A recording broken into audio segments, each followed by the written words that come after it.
Aujourd'hui, on jette un œil à une formation qui mène à des métiers qu'on voit partout, tous les jours, mais qu'on ne regarde pas toujours de la bonne façon. Et ça pourrait bien changer. C'est une bonne question, non? Parfois, le métier qui nous correspond le mieux, c'est celui auquel on n'avait jamais pensé. Alors ça vaut le coup de prendre quelques minutes pour explorer une piste concrète, vraiment utile, et qui débouche sur un job passionnant. Pensez-y. On les voit partout, sur tous les chantiers.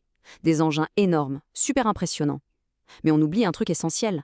Si personne n'est là pour les entretenir, pour les réparer, ces géants de métal ne servent plus à rien. C'est là qu'un savoir-faire très spécial entre en jeu. Alors voilà, ce spécialiste, c'est un peu le médecin des machines.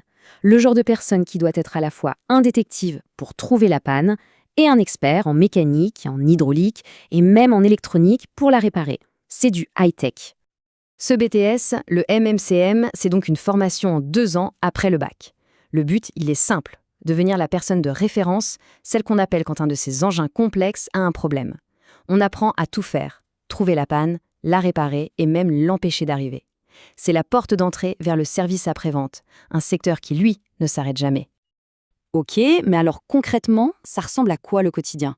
En fait, on peut le résumer en 4 grandes missions. Ce sont vraiment les 4 piliers du métier.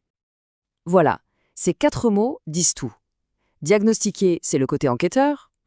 Intervenir, c'est la précision du chirurgien. Communiquer, c'est le rôle de l'expert. Et organiser, là, on est le chef d'orchestre. Allez, on commence avec la première mission. Première mission donc, le détective.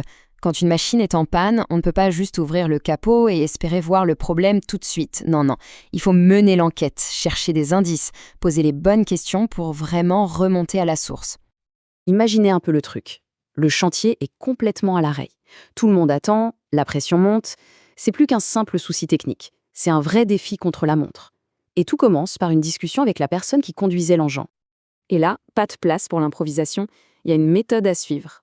D'abord, on écoute, ensuite, on branche les outils de diagnostic, on fait des mesures, on analyse toutes les données. Et c'est seulement à la fin de tout ça qu'on peut dire avec certitude « Ok, le problème c'est ça ». C'est un vrai travail de logique. Bon, une fois qu'on a trouvé le coupable, il faut passer à l'action. C'est la deuxième mission, l'intervention. Et là, on change de casquette. On devient une sorte de chirurgien de terrain, mais pour des patients qui pèsent plusieurs tonnes. Ça veut dire quoi? Ça veut dire qu'il faut préparer l'opération, changer la pièce défectueuse, faire tous les réglages au millimètre près. Et le plus important, tout tester et retester pour être sûr à 100% que ça marche nickel avant de la rendre. C'est une étape où la technique et la précision sont reines. Savoir réparer, c'est une chose, mais savoir l'expliquer, c'est tout aussi important. C'est la troisième mission, la communication. Parce que dans ce métier, on n'est pas seul avec ces outils. Le contact humain est primordial. Et c'est là que ça devient intéressant. Il faut être capable de jongler. D'un côté, expliquer le problème au client avec des mots simples, le rassurer sur les délais et les coûts. De l'autre, parler au support technique du fabricant avec un langage ultra précis, très technique. C'est un vrai grand écart. Et enfin, quatrième et dernière mission, le chef d'orchestre. Parce qu'un technicien ou une technicienne, ça ne travaille pas seul dans son garage. Ça fait partie de toute une équipe et ça doit gérer pas mal de choses en plus de la mécanique. Ça veut dire, par exemple, veiller à la sécurité de tout le monde sur l'intervention, gérer les coûts pour ne pas faire exploser le budget, bien travailler avec ses collègues, et aussi, un point super important, ne jamais arrêter d'apprendre. La technologie évolue si vite qu'il faut rester à la page en permanence. Ok, on a vu les missions. Mais comment est-ce qu'on se prépare à tout ça? C'est le rôle du BTS, justement. C'est un peu comme si on remplissait sa propre boîte à outils de compétences pendant 2 ans. Ce qui est bien, c'est que la formation est super équilibrée. Bien sûr, il y a beaucoup de techniques, c'est le cœur du sujet, mais il y a aussi des matières plus générales, comme les maths ou l'anglais technique, qui sont hyper utiles. Et surtout, une grosse partie se passe en entreprise, en stage. C'est là qu'on se frotte vraiment au concret. Et c'est ça qui est vraiment bien pensé. Chaque chose qu'on fait dans le métier, par exemple diagnostiquer une panne, permet de développer une compétence précise comme la logique et l'analyse. Tout est lié. Ce qu'on apprend en cours sert sur le terrain, et ce qu'on voit sur le terrain aide à mieux comprendre les cours. Ça marche dans les deux sens. Bon, alors une fois qu'on a ce BTS en poche, cette fameuse boîte à outils bien remplie, qu'est-ce qu'on peut faire? Eh bien, pas mal de choses en fait. Les débouchés sont nombreux et les entreprises cherchent ce genre de profil. Ça peut être technicien d'atelier ou technicien itinérant, c'est-à-dire celui qui se déplace sur les chantiers.